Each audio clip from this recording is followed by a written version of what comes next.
Hello everyone, कैसे हैं आप लोग। आज की इस वीडियो में मैं आपके साथ रेन इंडस्ट्रीज लिमिटेड कंपनी के क्वार्टर फोर फाइनेंशियल रिजल्ट को डिस्कस करने जा रहा हूं। कंपनी ने अपने मार्च क्वार्टर फोर फाइनेंशियल रिजल्ट को अभी कुछ दिन पहले डिक्लेयर किया था। तो आज की इस वीडियो में हम जानेंगे कि कंपनी का इस क्वार्टर का रिजल्ट कैसा रहा।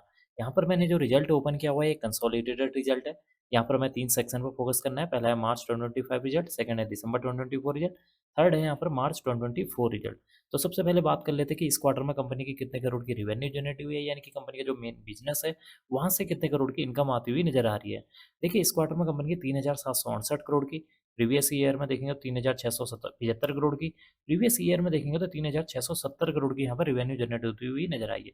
इसका मतलब कि जब हम कंपनी की रिवेन्यू को year on year wise compare करते हैं, तो कंपनी की रिवेन्यू में 2% की जंप देखने को मिल रही है, जो कि इसके लिए एक पॉजिटिव पॉइंट है। अब हम बात कर लेते हैं अदर इनकम के बारे में। देखिए, इस क्वार्टर में कंपनी की 25 करोड़ की यहाँ पर अदर इनकम देखने को मिल रही है।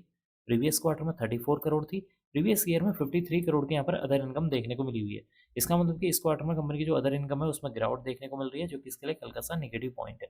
बात कर लेते हैं कंपनी के खर्चों के बारे में, यानी कि एक्सपेंसेस के बारे में, कि इस क्वार्टर में कंपनी ने कितने करोड़ के खर्चे किए हैं। देखिए, इस क्वार्टर में कंपनी के 3,819 करोड़ के खर्चे हुए हैं। प्रीवियस क्वार्टर में 3,794 करोड़, प्रीवियस ईयर में 3,757 करोड़ के यहाँ पर खर्चे देखने को मिले हुए हैं। इसका मतलब है कि कंपनी की जो रिवेन्यू है, जब उसमें जो है 2% की यहाँ पर जंप देखने को मिल रही है, तो उसी तरीके से कंपनी के यहाँ पर जो एक्सपेंसेस हैं, उसमें भी एक इजाफा देखने को मिल रहा है। अब हम बात कर लेते हैं कंपनी के यहाँ पर लॉस बिफोर टैक्स के बारे में। देखिए, यहाँ पर मैं लॉस बिफोर टैक्स क्यों बोल रहा हूँ, प्रॉफिट बिफोर टैक्स इसलिए नहीं बोल रहा हूँ, क्योंकि यहाँ पर कंपनी के जो खर्चे हैं वो ज़्यादा ज़्यादा हो गए हैं कंपनी की टोटल इनकम से। यानी कि जो टोटल इनकम है वो लेस देन हो गई है किसके, एक्सपेंसेस है, जिसकी वजह से कंपनी को यहाँ पर प्रॉफिट होने के बजाय यहाँ पर क्या हुआ, लॉस हुआ है, जिसकी वजह से यहाँ पर मैं वर्ड यूज कर रहा हूँ लॉस बिफोर टैक्स। इस क्वार्टर में कंपनी का लॉस बिफोर टैक्स 25 करोड़ है। प्रीवियस क्वार्टर में देखेंगे तो 81 करोड़ था।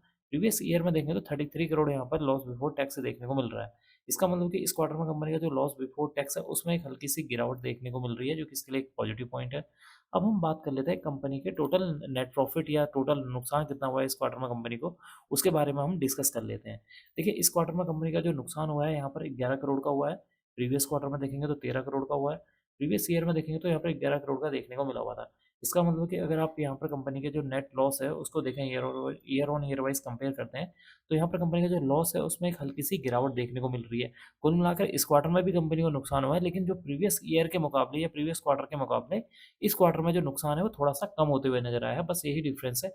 बाकी इस क्वार्टर में भी कंपनी को जो है नुकसान उठाना पड़ा हुआ है। अब हम एंड में डिस्कस कर लेते हैं कंपनी के ईपीएस के बारे में। देखिए, यहाँ पर जो ईपीएस है वो सारे के सारे नेगेटिव में है। इस क्वार्टर में कंपनी का जो ईपीएस है जो 4 रुपये 9 पैसे है नेगेटिव में। प्रीवियस क्वार्टर में देखेंगे 4 रुपये 80 पैसे था। प्रीवियस ईयर में देखेंगे 4 रुपये 34 पैसे नेगेटिव में देखने को मिला हुआ है। इसका मतलब कि इस क्वार्टर में भी कंपनी का जो ईपीएस है, यानी कि एक शेयर पर कंपनी को 4 रुपये 9 पैसे का नुकसान हुआ है। प्रीवियस क्वार्टर में 4 रुपये 80 पैसे का था।